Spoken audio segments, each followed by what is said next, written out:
I've been hypnotized by the love in your eyes. I've been hypnotized by your eyes. Oh yeah, yeah. I've been hypnotized by the love in your eyes. Hypnotized. Come on, let's go.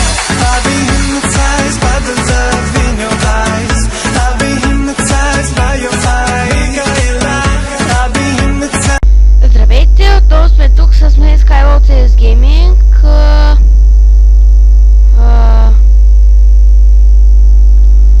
Днес ще ви покажа на Skype как можете да смените шрифта на малък, голям и тем подобни. Влизате в инструменти, настройки,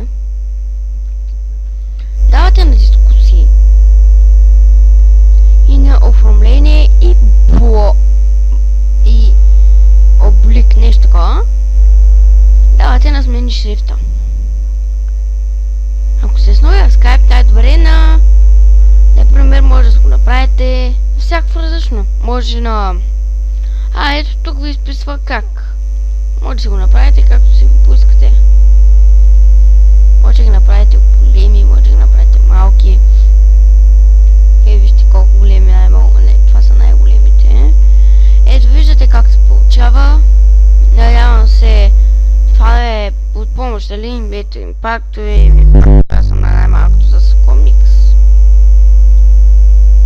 Нефто си, аз не знам какво беше. Комикса. Давате ОК, запиши. И ето.